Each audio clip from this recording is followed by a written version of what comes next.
Hello everyone, कैसे हैं आप? I hope all better. आज हम आपके लिए लेकर आए हैं इंटर फिजिक्स में बेसिक स्थिति।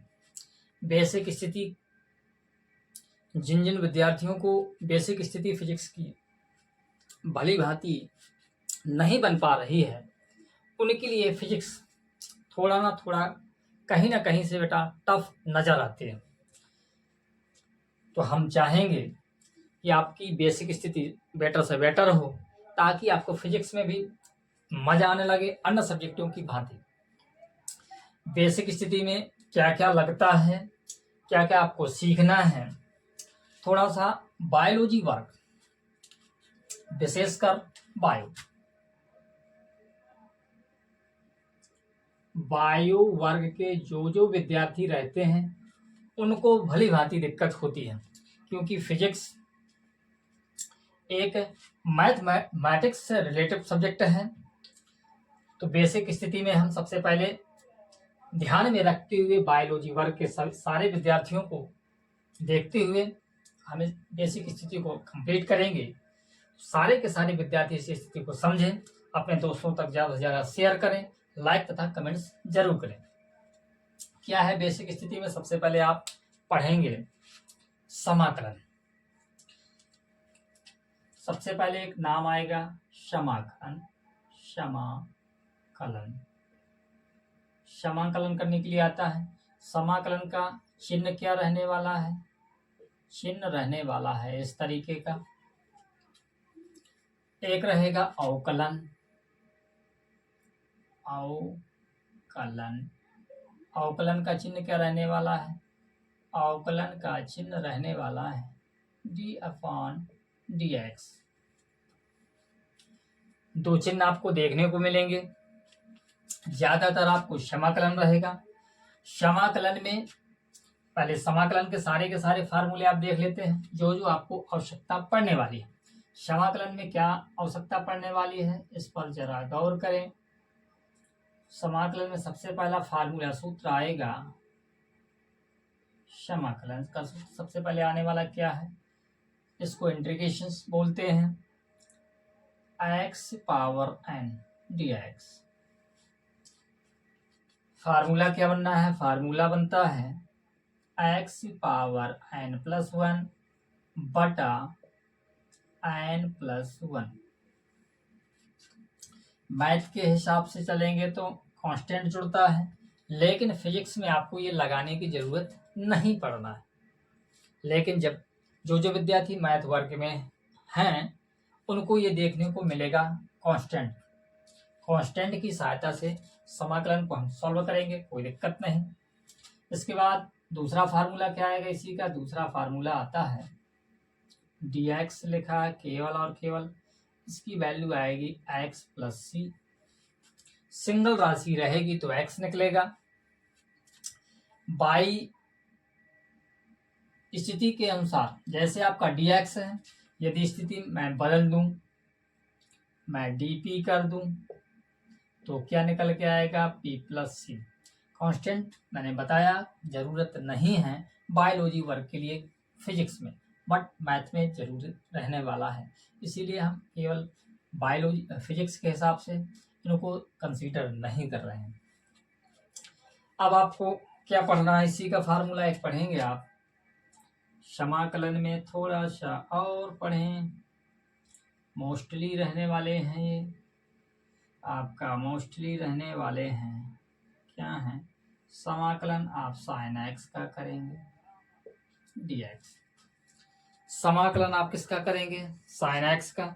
sin x का हो जाता है आपका माइनस का cos x।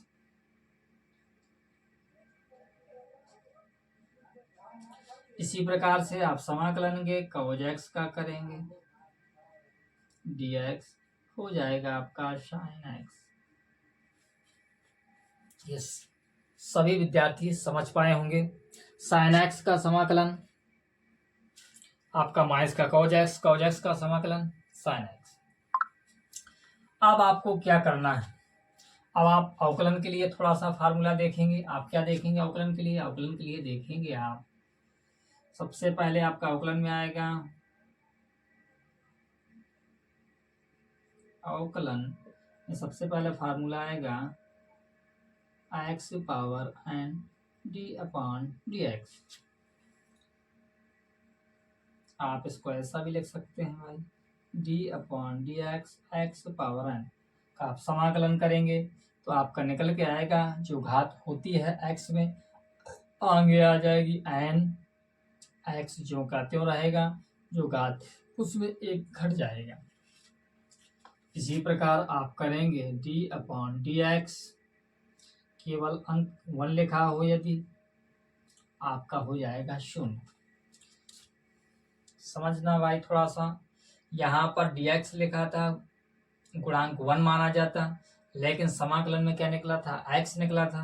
लेकिन जब भी अवकलन में आप करेंगे जिसके सापेक्ष कर रहे हैं, यदि x के सापेक्ष कर रहे हैं, x उस पर आपका उपस्थित नहीं है, कोई दूसरी राशि उपस्थित है, आपका 0 होने वाला है।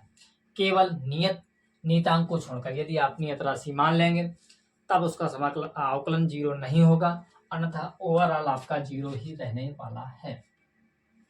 इसी प्रकार अवकलन में आप थोड़ा सा फार्मूले और देखें किस तरीके के आएंगे। अवकलन में आपका आएगा formula D upon d x, sine x का आएगा साइन एक्स का आपका कॉज एक्स बनेगा। अगला आता है आपका D x upon d x, cos x का आएगा, कॉज एक्स का अवकलन का फार्मूला होता है माइनस साइन एक्स। ये आपके समाकलन और अवकलन दोनों के फार्मूले हो गए। अब समाकलन में थोड़ा सा एक निश्चित सीमा आती है, समाकलन में निश्चित सीमाएं, समाकलन में सीमाओं, समाकलन में सीमाएं। यदि आपको समाकलन में सीमाएं देखने को मिलेंगी तब आप क्वेश्चंस को कैसे सॉल्व करेंगे, क्योंकि बहुत सारे डेरिवेशनों में कुछ ऐसे डेरिवेशंस हैं जिन पर आपको समाकलन का प्रयोग करते हुए सीमाएं भी अप्लाई करना पड़ेगा। जैसे आप याद रखें, जैसे आप समझे थोड़ा सा एग्जाम्पल के तौर पर, जैसे हम कहें आपसे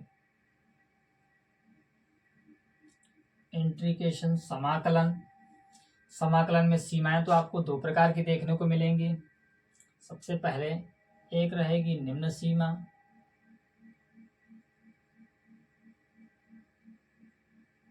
एक रहने वाली है आपकी उच्च सीमा।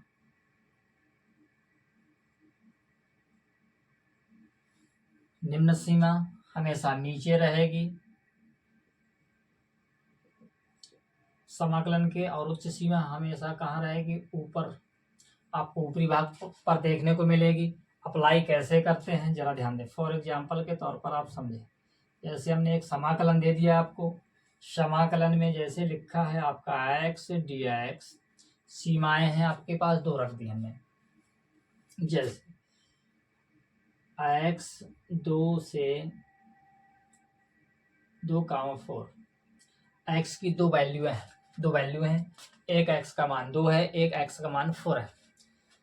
अब आपको निर्धारण करना है कि उच्च सीमा कौन रहने वाली है, तो उच्च सीमा रहेगी आपकी 4 रहेगी, निम्न सीमा क्या रहेगी, 2 रहेगी।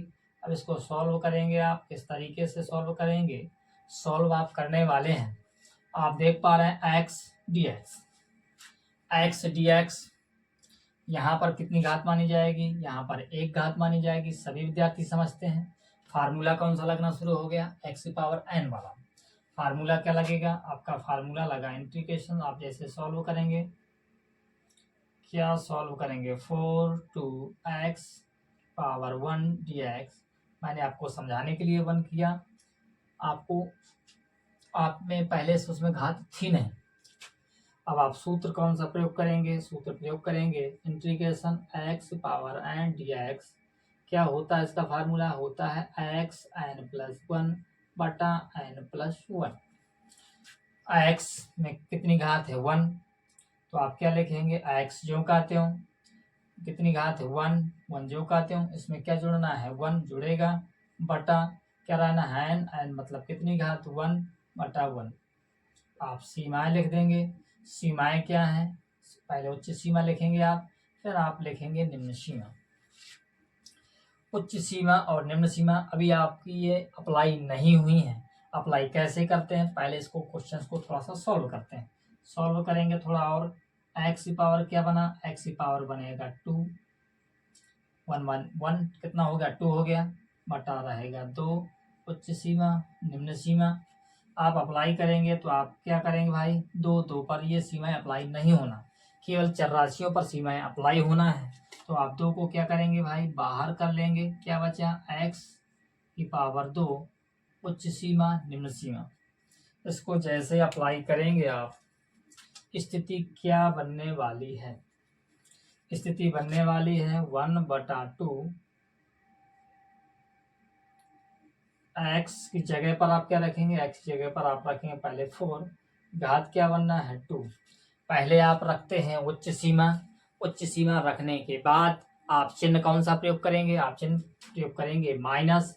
इसके बाद क्या रखेंगे निम्न सीमा, तो निम्न सीमा क्या है 2, तो 2x की जगह पर आप क्या रखेंगे 2 की घात 2। इसको आप सॉल्व करेंगे, 1/2 ज्यों कहते हो, 4 चौको कितना हो गया 16, माइनस 2 दूनी 4, क्या बचा आपका। इसको आगे बढ़ाएं, 1/2 16 में से आप इंटू रहेगा, 16 में से 4 चले जाएगा, आपका कितना बचेगा 12, तो छक्का 12, अर्थात ओवरऑल आंसर आपका 6 आया। इस तरीके से सीमाओं को आपको क्या करना है, प्रयोग करना है। पुनः जरा समझें, सीमाओं में सबसे पहले उच्च सीमा और निम्न सीमा दो आपको देखने को मिलेंगी।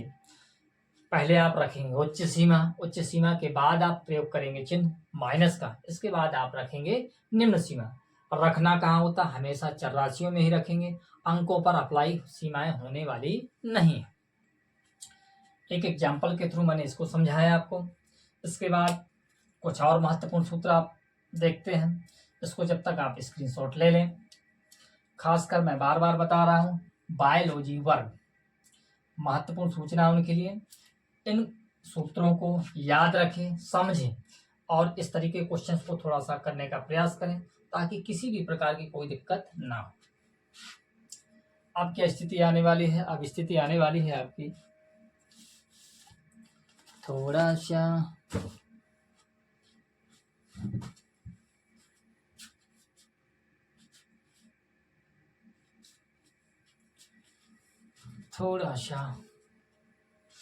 चेंज करें। अब आपको क्या मिलेगा,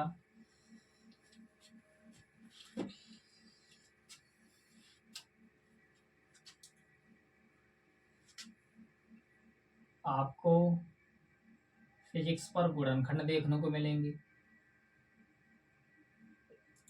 फिजिक्स पर आप कभी कभार क्वेश्चन सॉल्व कर रहे होंगे, उस पर आपको गुणनखंड भी आपको करने को मिलेंगे।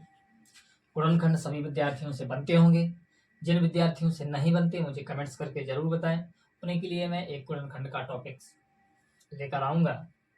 इसके बाद आपको क्या देखने को मिलेगा, गुणनखंड के बाद वर्गमूल, दूसरा रहेगा आपका तीसरा घनमूल। वर्गमूल और घनमूल ज्यादातर आपको देखने को मिलेंगे दशमलव प्रणाली पर, दशमलव प्रणाली पर आधारित रहेंगे। थोड़ा सा वर्गमूल के विषय में समझते हैं क्या है। वर्गमूल आप कैसे ज्ञात करेंगे, वर्गमूल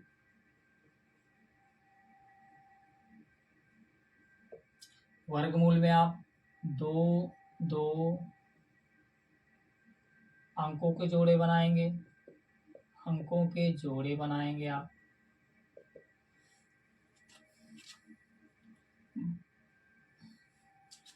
इसके बाद घनमूल पर आपको क्या देखने को मिलेगा, घनमूल पर आपको रहेगा 3 3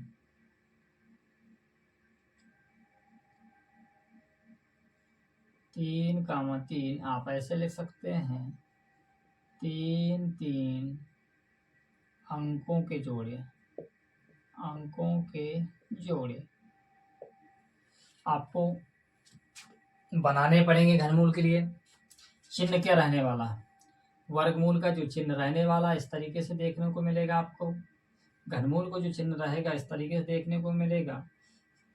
उसके कंडीशंस में रहने वाला, सफिक्स में रहने वाला है 3। इसकी वैल्यू क्या रहने वाली है, वर्गमूल इसकी वैल्यू रहती है हमेशा 1/2, इसकी वैल्यू रहती है हमेशा 1/3। इसके बाद आपको और क्या करना है, थोड़ा सा वर्गमूल एक एग्जांपल्स के थ्रू हम समझते हैं।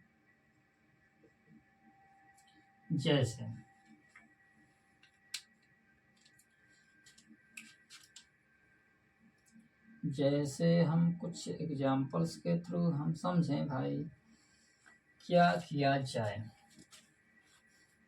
जैसे लिखा जाए 0.16 इस तरीके का रखा है। अब आपको वर्गमूल ज्ञात करना है। क्या ज्ञात करना है, वर्गमूल। यदि दशमलव प्रणाली से पर आधारित है तो 2 तरीके के जोड़े आपको बनाने पड़ेंगे। दशमलव के दाईं ओर जितने भी अंक होंगे तो आप क्या करेंगे, आप दाईं ओर की ओर पूरे के पूरे जोड़े बनाएंगे, और दशमलव के जो बाईं ओर अंक होंगे उनको आप बाईं ओर की तरफ जोड़ा बनाना स्टार्ट करेंगे। यहाँ पर आप क्या देख पा रहे हैं, यहाँ पर आपको देख पा रहे हैं दशमलव लगा हुआ है, इसलिए इसका जोड़ा बनेगा 2-2 का। इसका जोड़ा नहीं बन पा रहा सिंगल, कोई दिक्कत होने वाली नहीं। अब आप क्या करेंगे, आप करेंगे 0 है तो आप वर्गमूल की कैसे स्थिति करते हैं, 0 × 0 आपका 0 हो जाएगा। दूसरी स्थिति क्या रहेगी, 1 × 1 आपका 1 हो जाएगा। 2 × 2 आपका 4 हो जाएगा। 3 × 3 आपका 9 हो जाएगा। इस तरीके से वर्गमूल की स्थिति होती है। आप सभी विद्यार्थी भली भांति समझते हैं। इसी प्रकार से 4 × 4 होता है आपका 4 चौको 16 हो जाएगा। कुछ आपको याद रखना पड़ेगा। इसी प्रकार से घनमूल के आप बना सकते हैं 3 बार गुणा कराकर। तो आप क्या करने वाले हैं, 0 रहा तो 0 आप 0 रखा, कितना आएगा बेटा, आने वाला है 0 ही। आप क्या करेंगे, दशमलव लगा, दशमलव यहाँ नहीं लगाएंगे, आप दशमलव इधर लगाएंगे। उतारा किसका लेंगे, आप उतारा लेंगे 16 का है, जोड़ा का जोड़ा। अब आप क्या करेंगे, अब आप इनको क्या करेंगे, जोड़ेंगे तो आपका 0 ही रहने वाला है। अब कोई एक संख्या आप चुनेंगे जिसको आप रखें और उसी से गुणा कराएं, आपका 16 आ जाए। तो क्या आप रखने वाले हैं, आप रखने वाले हैं 4, 0.4 हो जाएगा। आप इसका 4 का गुणा इससे कराएंगे तो क्या आ जाएगा, 16 आने वाला है। ओवरऑल आपका यही आंसर होने वाला है। आप इसको चेक भी कर सकते हैं। कैसे चेक कर सकते हैं, आप चेक करेंगे जब इसको देखा है 0.4 गुणे 0.4 आप 2 बार गुणा कराएं, 4 चौको 16, 4 को 0 में करेंगे कितना आ जाएगा, 0 ही आएगा। पुनः जरा ध्यान दें, 4 चौको 16 के नीचे हासिल लगाइए, 4 का गुणा 0 में किया 0 आता, 1 हासिल थी 16 बन गया, गुणा 0 × 0 4 से करेंगे 0 आएगा, 0 × 0 से करेंगे 0 आएगा। क्या आ जाएगा 6, क्या आएगा 1, कितना रहेगा 0। कितने अंक बाद दशमलव लगाएंगे, 2 अंक बाद दशमलव लगाएंगे, वो भी दाएं तरफ से 1, 2। इसी का आपने वर्गमूल निकाला था। कोई किसी की दिक्कत नहीं, किसी भी प्रकार की होना नहीं चाहिए। इसी प्रकार आप घनमूल के लिए भी अप्लाई करेंगे। इसको जरा थोड़ा सा आप समझें। अगले स्टेप्स में थोड़ा सा पहुंचते हैं। घनमूल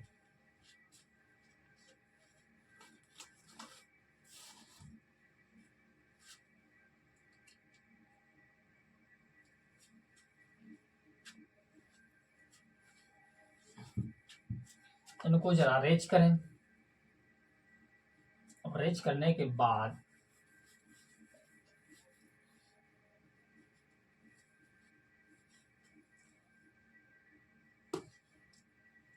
इसी प्रकार से आप घनमूल के लिए करेंगे।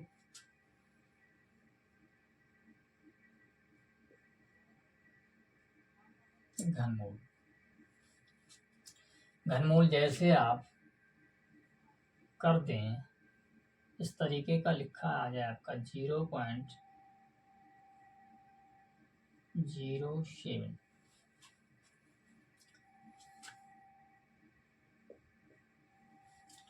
आपको क्या करना है, जोड़े इस बार कितने कितने अंकों के बनाने हैं, जोड़े बनाएंगे आप 3-3 अंकों के। कहानी वही है, दशमलव यदि लगा है तो जोड़े दो तरीके से बनते हैं, यदि दशमलव नहीं लगा तो जोड़े का तरीका केवल एक ही होता है, वो भी दाएं तरफ से बाईं ओर। अगर दशमलव लगा है तो आपको जोड़े बनाने पड़ेंगे, एक बार दाईं ओर एक बार बाईं ओर। तो आप क्या करेंगे, जोड़े बनाए आपने 3 अंक का, बना इधर 0, कोई बात नहीं, 0 है। आप क्या करेंगे, 0 रखेंगे, क्या आएगा, 0 ही आएगा। अब आप क्या करने वाले हैं, घटाएंगे तो 0 ही आना है। दशमलव लगा, दशमलव यहाँ नहीं लगाएंगे, दशमलव लगाएंगे आप इधर। अब क्या करने वाले हैं, दशमलव लगने के बाद आप अंक उतारेंगे, तीनों को, तीनों आप उतारेंगे, 0 2 7। इसको आप 8 करेंगे तो क्या रहने वाला है, 0। आप क्या रखेंगे, उसका आप 3 बार मल्टीप्लाई करें, गुणा करें, तो आपको 27 आ जाए। जिस तरीके से वर्गमूल की कहानी थी, इसी प्रकार से घनमूल की कहानी भी रहने वाली है। 1 गुणे 1 गुणे 1 1, 2 गुणे 2 गुणे 2 8, 3 गुणे 3 गुणे 3 27। इसी प्रकार अन्य अंकों का भी आप बना सकते हैं। आप देख पा रहे हैं 27 किसका रहने वाला है, 3 का। 3 इधर रखेंगे, आप 27 इधर रखेंगे, काटेंगे, क्या हो गया, ओवरऑल कट गया। आपका आंसर क्या निकल के आ गया, आपका आंसर आ गया 0.3। आप चाहें तो इसको 3 बार मल्टीप्लाई आप गुणा करा के देखेंगे, आपका यही आंसर आने वाला है।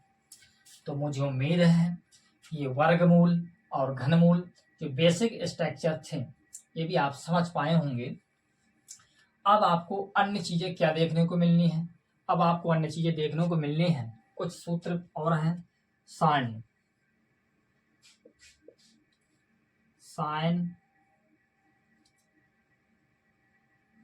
साइन थीटा में आपको सारणी मिलेगी। किस तरीके से, आपको साइन जीरो का मान कितना होता है, साइन 0, थोड़ा सा टेबल हम आपको बना के बता रहे हैं। त्रिकोणमिति सारणी, त्रिकोणमिति सारणी आपको याद रखनी पड़ेगी थोड़ा सा। सबसे पहले आप लिखेंगे साइन, एक आप लिखेंगे कॉज।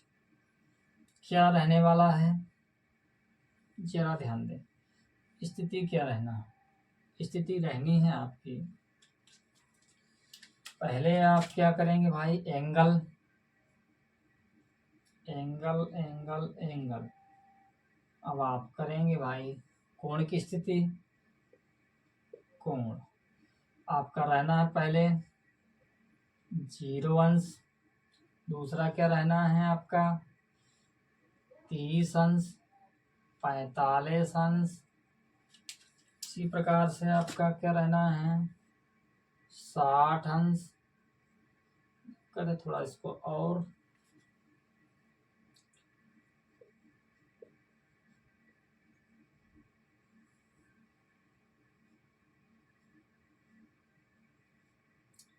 आपका 90 अंश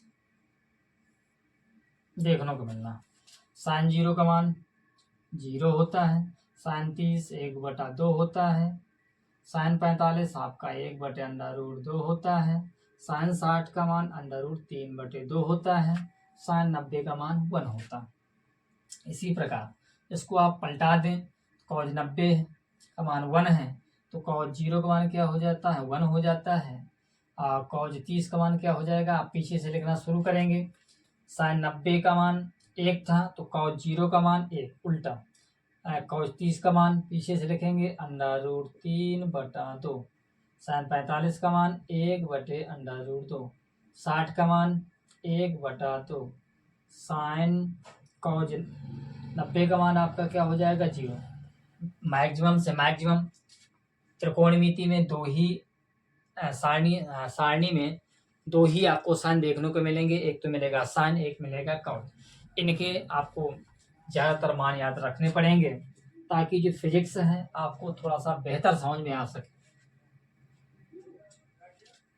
इसके अलावा और थोड़ा सा एक और कंडीशंस देखते हैं थोड़ा, जैसे और क्या रहना है, एक और मैथ का सूत्र है ना भाई, मैथ के सूत्र से ज़्यादातर प्रयोग होता है ए स्क्वायर माइनस बी स्क्वायर, ये देखने को बहुत मिलता है।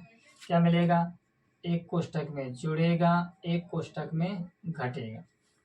एक कंडीशन और आपको देखने को मिलेगी, क्या मिलेगी, ज्यादातर आपको देखने को मिलने वाली है क्या,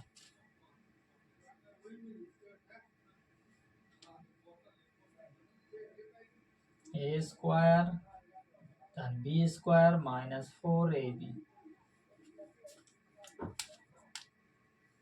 क्या यही फार्मूला बनना है। पुनः जरा थोड़ा सा ध्यान देते हैं, स्थिति क्या यही है, बिल्कुल नहीं है, थोड़ा सा बाय मिस्टेक क्या बनेगा, ए प्लस बी का वर्ग माइनस 4ab, यही बनने वाली स्थिति। ऑलराइट,